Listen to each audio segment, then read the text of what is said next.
Hello friends, स्वागत है आप सभी का आपका अपना चैनल मिराकल कोचिंग सेंटर में। अब हम आप सभी को वीवीआई कुछ जो है आपका क्वेश्चन है वो अब हम आप सबको कराएंगे।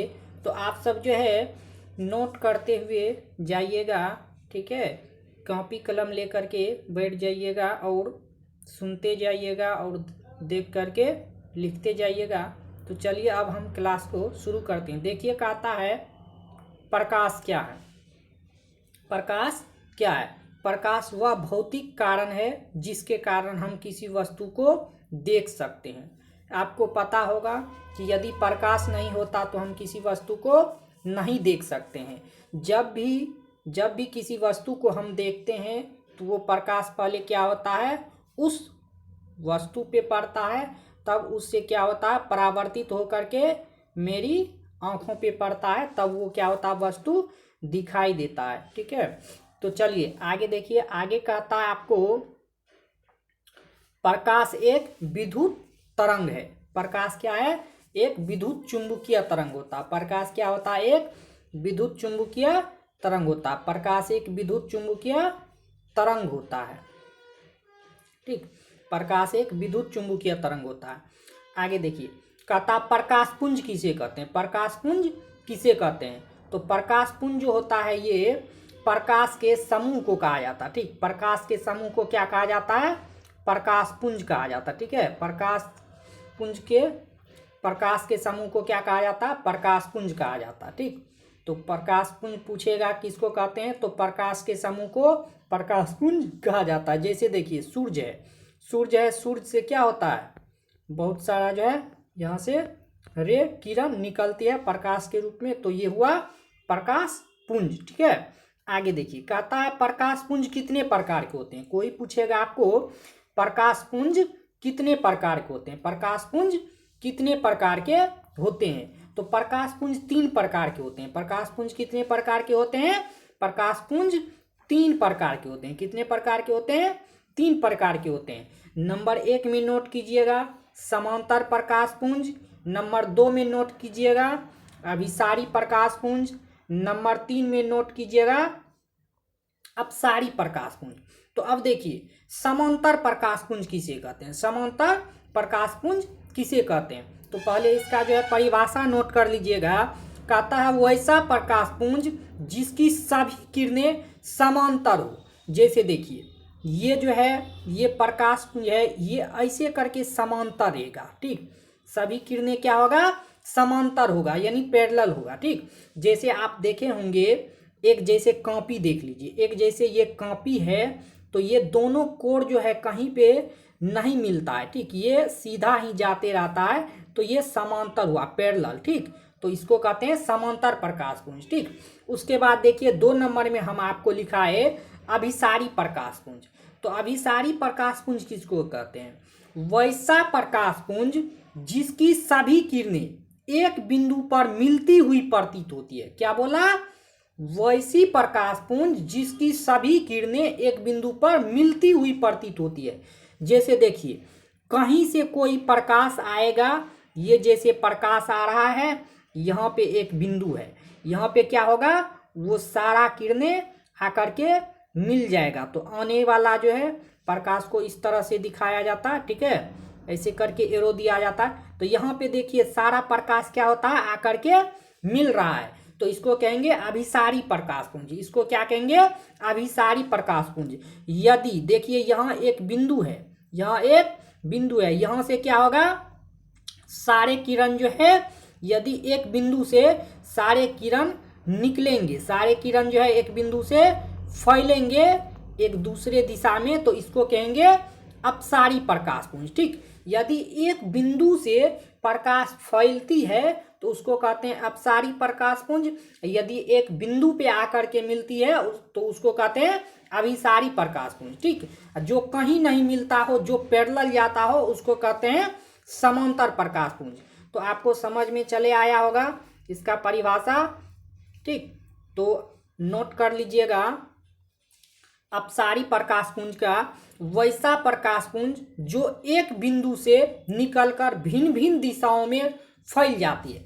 जैसे आपको देखिए उदाहरण बताते हैं, जैसे ये सूरज है, ये सूरज है, तो ये देखिए यहाँ से प्रकाश, यहाँ प्रकाश रहता है, यहाँ से क्या होता है भिन्न भिन्न दिशा में प्रकाश फैलती है। तो ये उदाहरण है आपको अपसारी प्रकाश पुंज का। जैसे देखिए आप घर में बल्ब जलाते होंगे, तो बल्ब जो जलता है, तो ऐसे करके जब बल्ब जलता है तो रोशनी जो है पूरा घर में होती है, तो वो क्या होता है भिन्न भिन्न दिशा में उसकी प्रकाश निकलती है, तो उसको कहते हैं अपसारी प्रकाश पुंज। ठीक है, उसको कहते हैं अपसारी प्रकाश पुंज। यदि इसी को उल्टा मान ले तो ये जो है प्रकाश सब जगह से यहाँ से फैलती है, यही आकर के यदि यहाँ पे मिलने लगे तो ये क्या होगा एक बिंदु पे आकर के मिलेगी, तो इसको कहेंगे अभिसारी प्रकाश पुंज। क्या कहेंगे अभिसारी प्रकाश पुंज। अब देखिए दीप्त वस्तु क्या होता है, अदीप्त वस्तु क्या होता है। जिसका खुद का प्रकाश होता है उसको कहते हैं दीप्त वस्तु, और जिसका खुद का प्रकाश नहीं होता उसको कहते हैं अदीप्त वस्तु। जैसे देखिए दीप्त वस्तु वैसा पदार्थ जो स्वयं प्रकाश को क्या करता है उत्सर्जित करता है, यानी बनाता है, उसे क्या कहते हैं दीप्त वस्तु, दीप्तमान भी कहा जाता है उसी को। जैसे देखिए आप देखिए सूर्य, सूर्य जो होता है सूर्य को क्या होता है, सूर्य को खुद अपना प्रकाश होता है। ठीक, सूर्य को क्या होता है खुद अपना प्रकाश होता है। ठीक, सूर्य को क्या होता है, सूर्य को अपना खुद प्रकाश होता है। तो ये हो गया आपको क्या चीज दीप्त वस्तु। उसके बाद देखिए तारा, तारा तारा जो होता है, तारा को खुद अपना प्रकाश होता है, तो ये भी क्या हो गया आपका दीप्त वस्तु। ठीक है, तारा जो है, तारा भी आपका क्या है दीप्त वस्तु है। उसके बाद देखिए जलती हुई मोमबत्ती, जलती हुई लालटेन, जलती हुई बल्ब, ये सब यदि जलती हुई है तब दीप्त होगा, और नहीं जलती है तब क्या हो जाएगा अदीप्त हो जाएगा। तो आपको दिमाग में आया होगा कि रात में जो है चंद्रमा जो प्रकाश देती है तो वो कैसे नहीं दीप्त है। तो वो जो है भैया वो जो है आपको सूरज के प्रकाश के कारण ही वो प्रकाशित होती है। ठीक है, सूरज के प्रकाश के कारण ही वो क्या होता है प्रकाशित होता है। चंद्रमा को जो है खुद अपना प्रकाश नहीं होती है, चंद्रमा को खुद अपना प्रकाश नहीं होती है। ठीक, वो जो है सूरज के प्रकाश से क्या होता है प्रकाशित होता है। आगे देखिए अदीप्त वस्तु किसको कहते हैं, अदीप्त वस्तु तो वैसा पदार्थ जो स्वयं प्रकाश उत्सर्जित नहीं करता है उसे क्या कहते हैं अदीप्त पदार्थ कहते हैं। जैसे चांद, पृथ्वी और सभी वस्तु। ठीक है, जैसे आपके घर में यदि लालटेन होगा तो वैसे धारा होगा लालटेन, वो दीप्त नहीं है, वो अदीप्त पदार्थ है। ठीक है, यदि उसको जला देंगे तब वो दीप्त पदार्थ हो जाएगा, वरना वो क्या हो जाएगा अदीप्त पदार्थ। ठीक है, जैसे मोमबत्ती होगा, दिवाली में आप सब मोमबत्ती जलाए होंगे, तो वो जो है आपको क्या होता है अदीप्त पदार्थ होता है। ठीक, जब उसको जला देते हैं तो क्या हो जाता है वो दीप्त पदार्थ बन जाता है। ठीक, तो आपको समझ में आया होगा। आगे देखिए कहता है प्रकाशीय माध्यम क्या है, प्रकाशीय माध्यम क्या है, तो वह क्षेत्र जिससे होकर प्रकाश वस्तु से निकलकर हमारी आंखों तक पहुंचती है वो क्या होता है प्रकाशीय माध्यम कहलाती है। जैसे जो है हवा, पानी, कांच, ये सब क्या होता है प्रकाशीय माध्यम। ठीक, अभी हम सब जो देखते हैं तो ये जो है हवा है इसमें। ठीक, फिर भी हम जो है देखते हैं ये सब प्रकाशीय माध्यम ही है। आगे देखिए कहता है प्रकाशीय माध्यम कितने प्रकार के होते हैं, प्रकाशीय माध्यम कितने प्रकार के होते हैं। तो प्रकाशीय माध्यम जो होता है वो आपको दो प्रकार के होते हैं। प्रकाशीय माध्यम कितने प्रकार के होते हैं, दो प्रकार के होते हैं। एक होता है समांगी माध्यम, एक होता है विसमांगी माध्यम। एक होता है समांगी माध्यम और दूसरा होता है विसमांगी माध्यम। तो एक नंबर में देखिए समांगी माध्यम कहता है वैसा माध्यम जिसके सभी भाग के गुण और बनावट एक समान होती है, वैसा माध्यम जिसके सभी भाग के गुण और बनावट एक समान होती है उसे क्या कहते हैं समांगी माध्यम कहते हैं। ठीक, यदि उसका बनावट और जो है गुण एक समान होगा तो उसको कहेंगे समांगी माध्यम, विसमांगी माध्यम। देखिए 2 नंबर में आपको लिखा है विसमांगी माध्यम। तो विसमांगी माध्यम कहते हैं उस माध्यम को जिसके सभी भागों के गुण और बनावट असमान होते हैं। तो इसका परिभाषा आप लिख सकते हैं, वैसा माध्यम जिसके सभी भाग के गुण और बनावट क्या होते हैं, असमान होते हैं, उसे क्या कहते हैं, विसमांगी माध्यम कहते हैं। तो इसको नोट कर लिए। आगे देख लीजिए, आगे आपको पारदर्शी माध्यम। तो पारदर्शी बोलेगा आपको, पारदर्शी पदार्थ किसे कहते हैं, पारदर्शी पदार्थ किसे कहते हैं।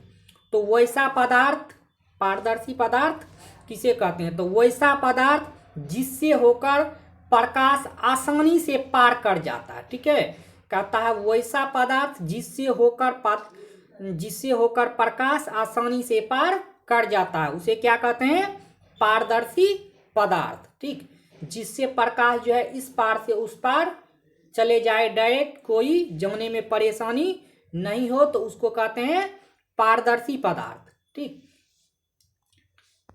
देखिए अपारदर्शी पदार्थ किसको कहते हैं, तो वैसा पदार्थ जिससे होकर प्रकाश का गुजरना संभव नहीं हो, उसे क्या कहते हैं, अपारदर्शी पदार्थ कहते हैं। ठीक, जिससे होकर के प्रकाश इस पार से उस पार नहीं जा सके, उसे क्या कहते हैं, अपारदर्शी पदार्थ कहते हैं। जैसे देखिए, एक यदि आप अपना बुक ही ले लीजिए, यदि कोई किताब रहेगा, यदि किताब हम आगे में दे देंगे, यदि टॉर्च का लाइट जलाएंगे तो इस पार से उस पार प्रकाश नहीं जाएगी, तो ये क्या हो जाएगा, अपारदर्शी पदार्थ हो जाएगा।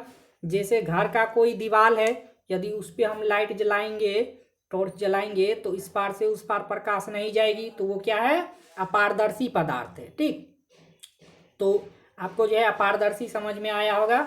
उसके बाद देखिए पारभासी पदार्थ। पारभासी पदार्थ किसको कहते हैं, तो वैसा पदार्थ जिससे होकर प्रकाश अंशतः गुजरे।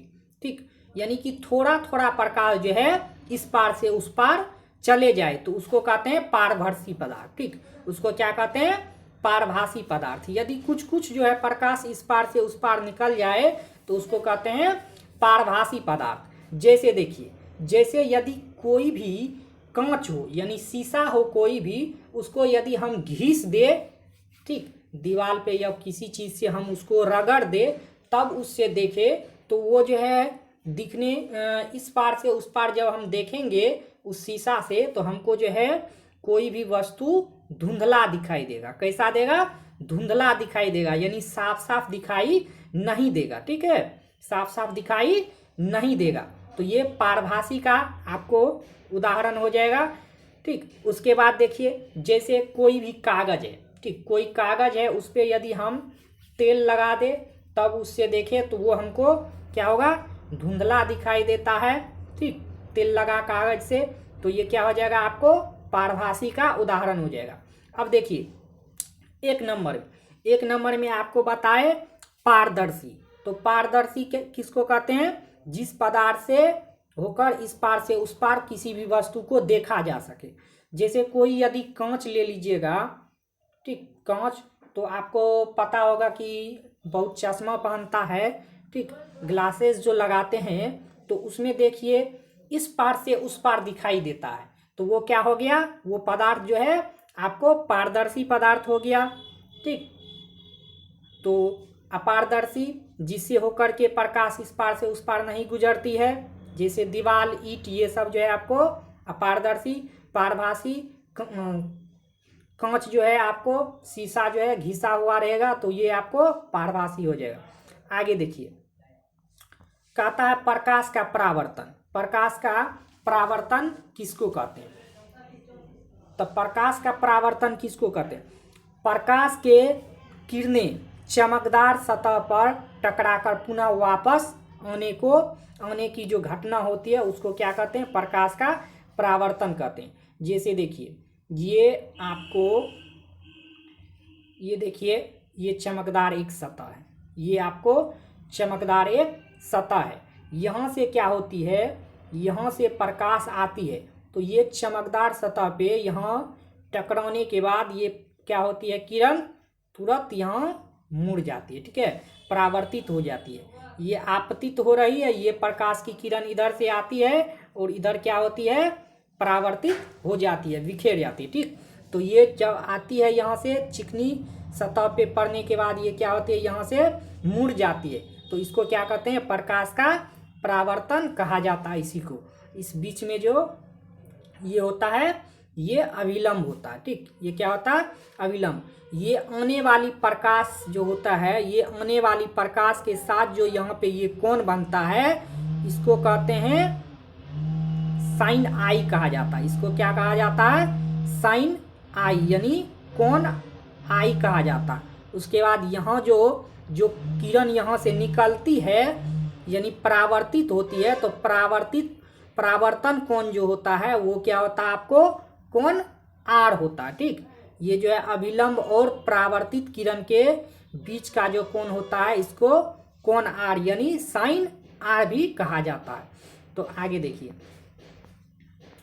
जैसे आपको देखिए यहाँ आपको फिगर नजर आता होगा, ये आपको एक क्या है, ये आपको एक चमकदार सतह है, ठीक है। ये आपको चमकदार एक सतह है, ठीक।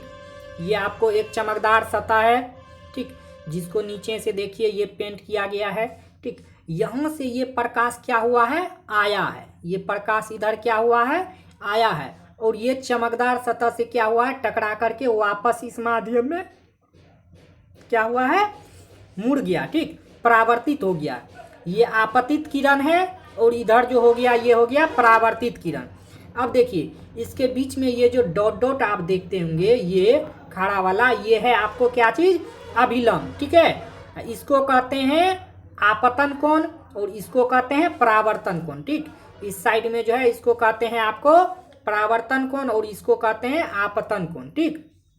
और जहां ये आपतित किरण और परावर्तित किरण दोनों मिलती है, जहां आपतित किरण और परावर्तित किरण मिलती है, उसको क्या कहते हैं, आपतन बिंदु कहते हैं। उसको क्या कहते हैं, आपतन बिंदु कहा जाता है।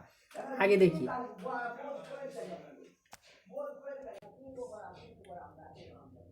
बोलेगा परावर्तन के नियम। तो परावर्तन के कितने नियम होते हैं, परावर्तन के नियम देखिए। परावर्तन तो आपतित किरण किसको कहते हैं, आपतित किरण किसको कहते हैं, तो वैसा किरण जो चमकदार सतह पर आती हुई प्रतीत होती है, ठीक। वैसा किरण जो चमकदार सतह पर आती हुई प्रतीत होती है उसे क्या कहते हैं, आपतित किरण कहते हैं। उसको क्या कहते हैं, आपतित किरण कहते हैं। आपको पता होगा कि इधर से ये जो प्रकाश आती है तो ये हुआ आपतित किरण। तो ये चमकदार सतह पे क्या होता है, ये प्रकाश आती है तो इसको कहेंगे आपतित किरण।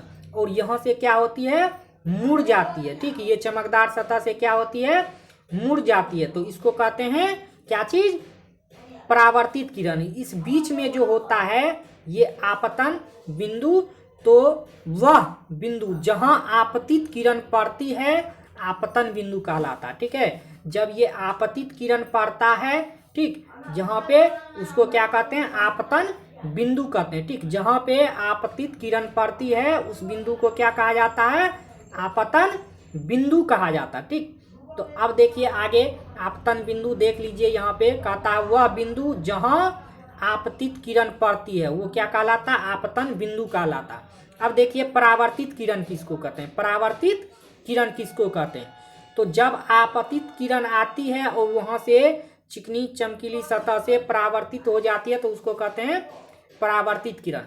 तो वह किरण जो परावर्तक सतह से टकराकर वापस लौट जाती है, ठीक। जब कोई किरण परावर्तक सतह से टकराकर वापस लौट जाती है तो उसको कहते हैं परावर्तित किरण, ठीक। ये हो गया आपका परावर्तित किरण। आगे देखिए अभिलंब, कहता अभिलंब किसको कहते हैं, अभिलंब किसको कहते हैं, तो आपको अभी हम बताए थे ये एक चिकनी चमकीली सतह है, यहाँ से प्रकाश आती है और यहाँ पे पड़ने के बाद यहाँ से मुड़ जाती है। इसके बीच में जो ये रहता है इसको क्या कहा जाता है, अभिलंब कहा जाता है। इसको क्या कहा जाता है, अभिलंब कहा जाता है। आपतन बिंदु पर डाला गया लंब क्या होता है, अभिलंब कहलाता। ठीक है, आपतन बिंदु पे डाला गया लंब क्या होता है, अभिलंब कहलाता। आपतन बिंदु पे डाला गया लंब अभिलंब कहलाता। अब देखिए आपतन कोण क्या होता है। आपतन कोण, आपतन कोण था आपतित किरण और परावर्तित किरण। ठीक, ये देखिए, ये जो है आने वाली किरण और अभिलंब के बीच जो कोण बनता है, आपतित किरण अभिलंब के साथ बना कोण जो होता है वो आपको आपतन कोण होता है। आपतित किरण और अभिलंब के बीच बने जो कोण होते हैं उसको क्या कहते हैं, आपतन कोण कहते हैं। पूछेगा परावर्तन कोण किसको कहते हैं, तो ये जो है अभिलंब और परावर्तित किरण के बीच जो बना होता है कोण उसको क्या कहते हैं, परावर्तन कोण कहते हैं। ठीक, तो आपतन कोण जो होता है, आपतन कोण को प्रायः आई से सूचित किया जाता है। ठीक, इसको साइन आई भी लिखा जाता है। ठीक है, आपतन कोण को साइन आई भी लिखा जाता है। उसके बाद देखिए कहता है परावर्तन कोण, तो परावर्तन कोण किसको कहते हैं, जब परावर्तित किरण अभिलंब के साथ आपतन बिंदु पर जो कोण बनाता है उसको क्या कहते हैं, परावर्तन कोण कहते हैं। ठीक है, जब अभिलंब और परावर्तित किरण जो होता है, जब ये अभिलंब, ठीक, ये अभिलंब और ये जो परावर्तित होता है किरण, इसके बीच जो कोण बनता है तो उसको कहते हैं परावर्तन कोण। इसको जो है प्रायः आर से सूचित किया जाता है, प्रायः इसको आर से सूचित किया जाता है। इसी को कहा जाता है साइन आर भी। ठीक है, इसी को कहा जाता है साइन आर भी। तो देखिए आपतन कोण का मान साइन आई और साइन आर जो है दोनों का मान क्या होता है, बराबर होता है। ठीक, जितना बड़ा आपतन कोण का होता है मान उतना ही बड़ा परावर्तन कोण का होता है मान, तो दोनों क्या होता है, बराबर होता है। ठीक, तो यदि क्लास अच्छा लगा हो तो चैनल को सब्सक्राइब कीजिएगा और वीडियो को शेयर करना मत भूलिएगा। अब फिर हम देखेंगे नेक्स्ट जो है अगले वीडियो में। आज के लिए इतना ही। Thank you. जय हिंद, वंदे मातरम।